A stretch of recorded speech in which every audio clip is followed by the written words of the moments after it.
আসসালামু আলাইকুম। আজকে আমি কি বানাবো জানেন? মুস্তাহিদাপুর ভাইরাল আলুর পেঁচানো পেঁচানো সিঙ্গারা। তো প্রথমে আমি আলুগুলোকে সিদ্ধ করে নিলাম। তো এই পেঁচানো পেঁচানো সিঙ্গারাগুলো বানানোর জন্য আমাকে আলু ভর্তা করতে হবে।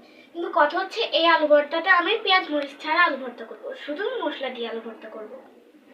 আর ভর্তার জন্য মশলা নিয়ে নিলাম। এটা হচ্ছে মরিচের গুঁড়া, গোলমরিচের গুঁড়া, ম্যাজিক মশলা, লবণ আর চিলি ফ্লেক্স। চিলি ফ্লেক্সটা আমি বাসায় বানিয়েছি। এখন আমি এই মশলাগুলো দিয়ে দিব। তারপর দিয়ে দিব কর্নফ্লাওয়ার। কর্নফ্লাওয়ার অনেক মুচমুচে হবে। এই আলু ভর্তাটা করা শেষ হলে আমি আটার ডোটা করে নিব। তো দেখেন আমার এই ভর্তাটা করা শেষ। এখন আমি করে নিব আটার ডোটা। আটার ডো করার জন্য আমি বড় সাইজের একটা বল নিয়ে নিয়েছি। এখন আটাগুলো নিয়ে নিব। এখন দিয়ে দিব অল্প পরিমাণে তেল আর দিয়ে দিব একটুখানি লবণ। এখন আমি অল্প অল্প পানি দিয়ে আটার ডোটা তৈরি করব।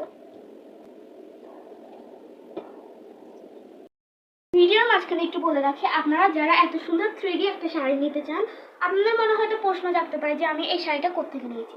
আমি এই শাড়িটি সাজপুরান পেজ থেকে নিয়েছি। আপনারা চাইলে ওই পেজ থেকে এই তো সুন্দর সুন্দর শাড়ি পাবেন, ওগুলো আপনারা চাইলে নিতে পারেন।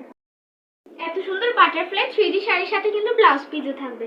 আমি আমার ভিডিও ডিসক্রিপশনে শাড়িটার পেজ মেনশন করে দেব, আপনারা চাইলে ওইখান থেকে শাড়িগুলো নিতে পারেন।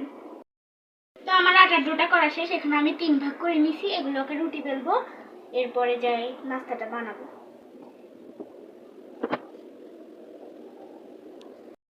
দেখেন গাইস, আমি রুটি বানাইছি পুরো মানচিত্রের মতো। থাক সমস্যা নেই, আমি তার মুস্তাহিনাপুর মতো এত গোল গাল করি রুটি বানাইতে পারি না। আমার বাসার সদস্যরা খাবে তো, তাই আমার এত দৌড় চলবে না। এখন আলুর পুর দিয়ে দিবে এখানে।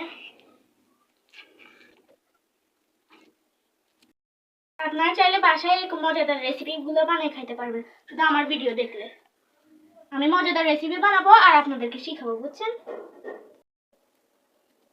আপনারা চাইলে দোকান থেকে এরকম নাস্তা না কিনে আনি বাসায় বানাই খাইতে পারেন। গাইস, আমি কিছু জানি না, যদি ভুল হয় সব মুস্তাহিনাপুর দোষ। আমার আম্মু যদি আমারে কিছু বলে, আমি বলবো যে আমি কিছু জানি না, আপনি মুস্তাহিনাপুর কাছে যাই জিজ্ঞেস করেন আমারগুলো কেন এমন হয়েছে আর ওনারগুলো এত সুন্দর কেমন হয়েছে। দেখেন আমারগুলো কি হয়ে গেল, এত খারাপ হয় নাই, সুন্দর হয়েছে মাশাআল্লাহ।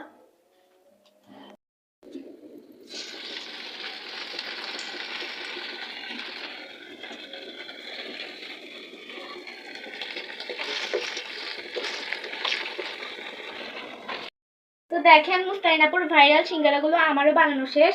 এখন আমি টেস্ট করব। মুস্তাহিনাপুরগুলো কিন্তু অনেক সুন্দর আর পারফেক্ট হয়েছে, আমারটা একটু ডিফারেন্ট হয়ে গেছে আর কি। সমস্যা নেই, এখন টেস্ট করা যাক।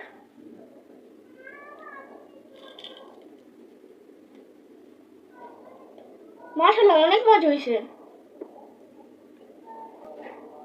আপনারা এগুলো কিন্তু অবশ্যই বাসায় বানায় খাই দেখবেন। আর আমার ভিডিওটা ভালো লাগলে একটু লাইক, কমেন্ট আর শেয়ার করে দেবেন। আজকে এতটুকুই, আল্লাহ হাফেজ।